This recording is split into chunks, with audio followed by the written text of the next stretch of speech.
Ini saya akan membahas alur cerita film yang diangkat dari kisah nyata, yaitu The Conjuring 3 atau yang berjudul The Devil Made Me Do It. Film yang rilis pada tanggal 21 Juni 2021 di Indonesia ini disutradarai oleh Michael Caves dan diperankan oleh Vera Farmiga, Patrick Wilson, Sarah Catherine, dan para aktor lainnya. Langsung saja kita bahas alur ceritanya. Sebelum itu, jangan lupa like, subscribe, serta aktifkan tanda lonceng agar tidak ketinggalan video terbaru dari kami.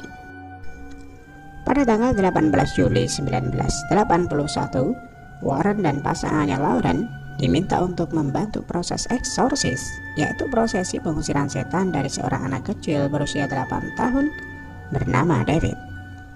Setelah membacakan doa-doa, mereka beristirahat sebentar.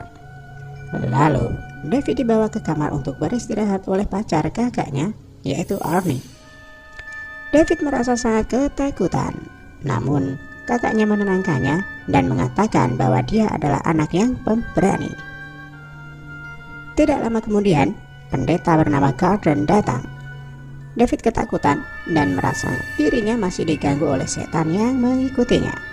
Karena takut, dia bersembunyi di dalam bak mandi sendirian. Tiba-tiba ada sesuatu yang menyerangnya. Seluruh anggota keluarga langsung berlari mendatangi David setelah mendengar teriakannya. Namun, David melukai ayahnya sendiri dengan cara menusukkan pecahan kaca. Ed segera meminta pendeta Gordon untuk melakukan ritual pengusiran setan secepatnya. Setan yang berada di dalam tubuh David mengamuk. David diletakkan di atas meja sambil dia berteriak dengan mulut yang berbusa. David terlihat sangat kesakitan ketika ayat suci dibacakan. David semakin mengamuk dan ia merasa seperti dirinya terbakar dengan kondisi yang sangat mengenaskan. Prosesi pengusiran setan menjadi sangat kacau. Ternyata makhluk jahat yang berada di tubuh David jauh lebih kuat. David yang sedang dirasuki setan berteriak kepada Ed kalau dia akan memakan jantungnya. Arnie berusaha menyadarkan David dan menyerahkan diri kepada makhluk jahat itu untuk bertukar tempat. Akhirnya David selamat, sedangkan Ed terkena serangan jantung akibat dari serangan setan di tubuh David. Penderitaan David malam itu berakhir. Namun, inilah awal dari penderitaan Arnie. Di rumah sakit, dokter mengatakan bahwa Ed telah berhasil melewati masa kritisnya. Namun, ia mengalami koma dan harus menjalani perawatan secara intensif.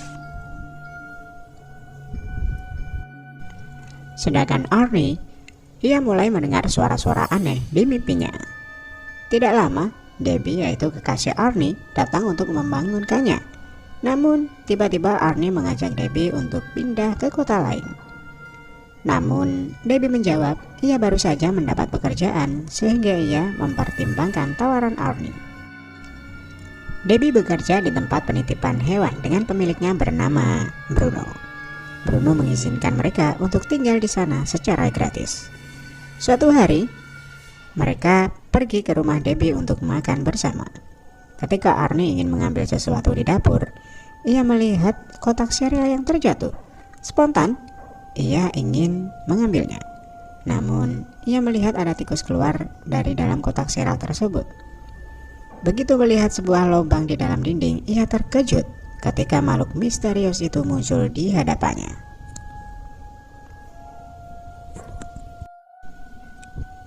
Ketika malam tiba, Gordon mengunjungi Lauren di rumah sakit dan memintanya untuk beristirahat.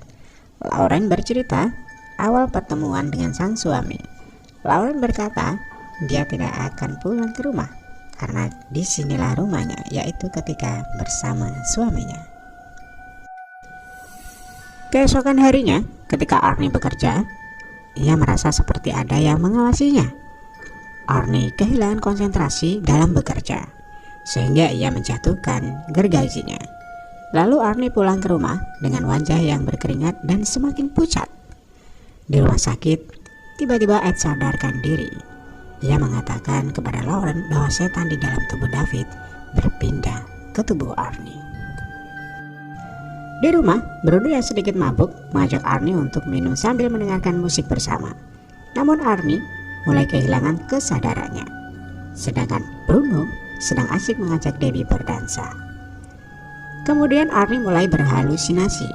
Lauren menghubungi polisi untuk melihat keadaan Arnie karena ia memiliki firasat yang buruk. Tidak lama kemudian, Debbie berteriak histeris karena Bruno ingin menjamah tubuhnya. Arnie yang sedang berhalusinasi melihat Bruno sebagai makhluk jahat dan langsung menusuk makhluk di hadapannya dengan sebuah pisau.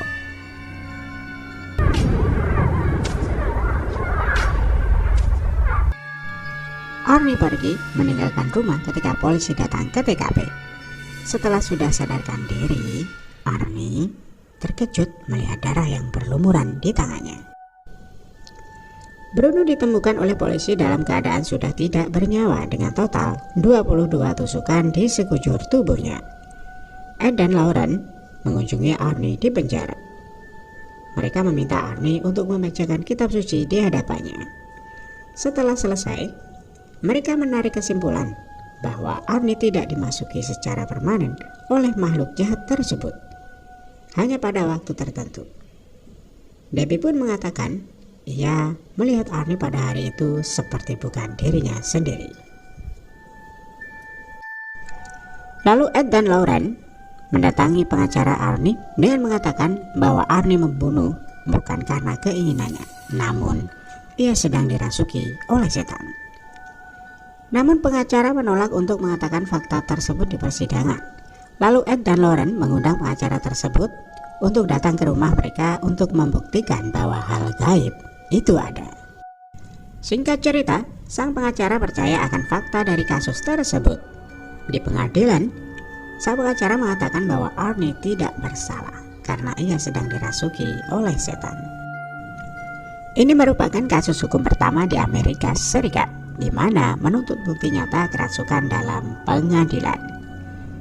Di luar persidangan, pengacara mengingatkan bahwa kemungkinan Arnie akan dihukum mati, dan hal itu akan bergantung pada bukti-bukti yang Ed dan Lauren kumpulkan. Ed dan Lauren mulai menyelidiki awal mula dari semua hal yang terjadi. Mereka memulai investigasinya. 5 bulan yang lalu, ketika keluarga David pindah ke rumah barunya, mereka sangat bahagia. Mereka antusias melihat ruangan baru miliknya. David kemudian melihat sebuah ruangan yang memiliki kasur dengan air di atasnya. David pun bermain dan merasakan kelembutan dari kasur tersebut. Tiba-tiba, ada sosok bayangan yang muncul dari dalam. David pun terkejut ketika hendak memastikan dirinya ditarik oleh sebuah tangan. Lalu David menjerit ketakutan. Keluarganya langsung menghampiri dan menenangkan David yang sedang ketakutan. Debbie menunjukkan letak kamar sebelumnya kepada Ed dan Lauren. Begitu melihatnya, Ed tahu bahwa kerusakan pada lantai bawah bukan disebabkan oleh air. Mereka pun mengecek bagian basement di rumah Debbie. Di dalam basement, Lauren menemukan sebuah objek sihir atau benda santet yang terbuat dari tulang binatang. Setelah Lauren memfoto objek tersebut, mereka membawanya sebagai bukti ke kantor polisi. Pastor Garden menyarankan untuk bertemu dengan Pastor Katzner yang berurusan khusus dengan kasus ajaran sesat. Pastor Katzner memberitahu bahwa seorang okkultis meninggalkan objek tersebut dengan sengaja di rumah itu, yang mengakibatkan terjadinya kutukan di keluarga Getzel. Kembali ke rumah Ed, di saat asistennya bernama Drew menelpon bahwa dia dikabari oleh detektif yang bilang dia melihat objek setan itu. Kemudian mereka ke rumah sang detektif untuk menyelidiki kematian cewek bernama Kathy yang juga ditikam sebanyak 22 kali. Detektif itu menemukan objek serupa di rumah teman Kathy yang bernama Jessica.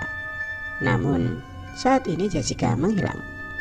Ketika Lauren diminta untuk memilih mana pisau yang digunakan untuk membunuh, Lauren memilih dengan benar. Hal itu berarti si pengirim objek sihir adalah orang yang sama.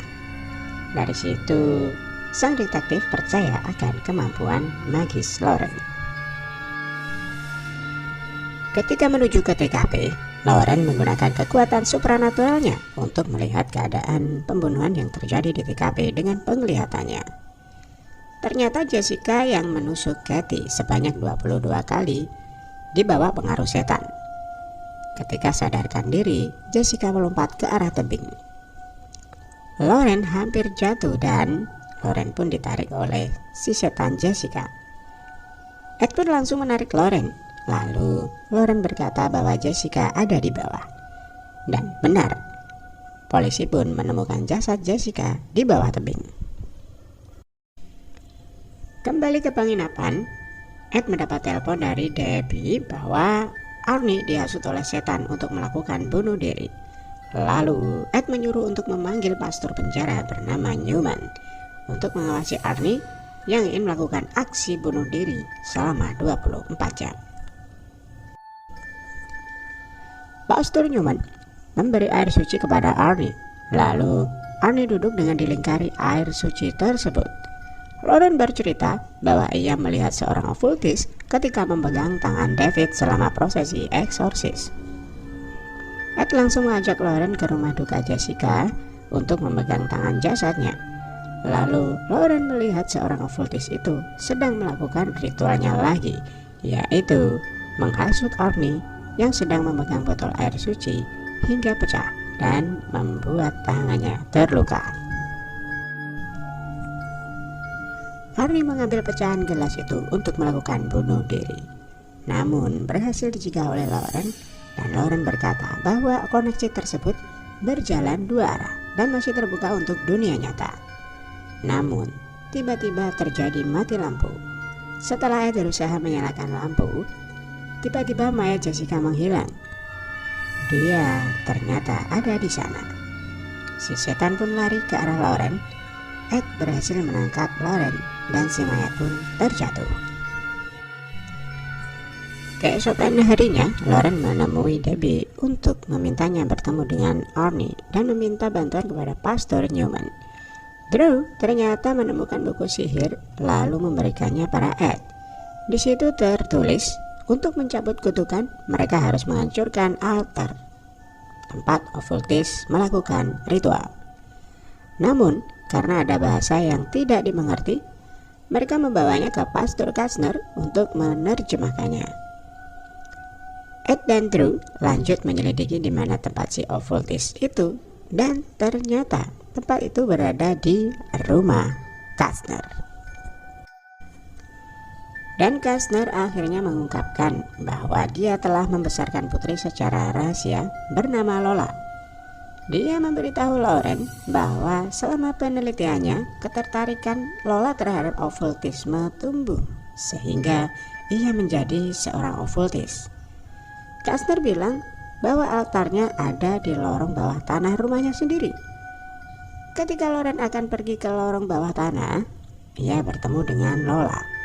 Lola tiba-tiba menghilang di kegelapan, lalu muncul di belakang dan menebas leher ayahnya sendiri. Lauren pun menemukan altar itu.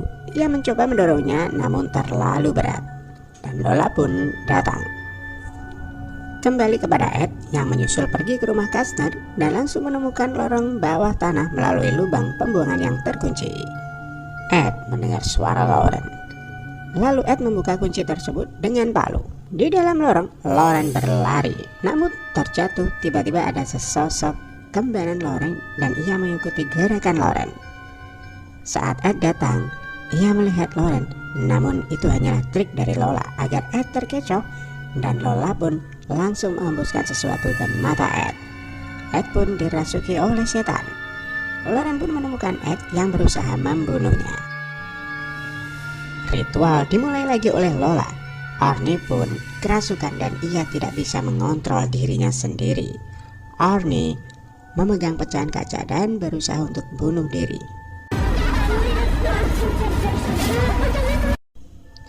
Sementara itu, Lauren mengingatkan Ed untuk mengingat siapa dirinya. Lauren meminta Ed mengingat masa-masa mereka pertama bertemu dan mengingatkan akan cinta mereka. Ed pun akhirnya mendapatkan kesadarannya dan ia menghancurkan altar itu. Arnie pun selamat dari percobaan bunuh dirinya. Namun, Lola kembali ke altarnya yang sudah hancur. Ed berkata kalau santetnya sudah rusak, namun Lola sudah menjanjikan sang iblis dengan jiwanya sendiri.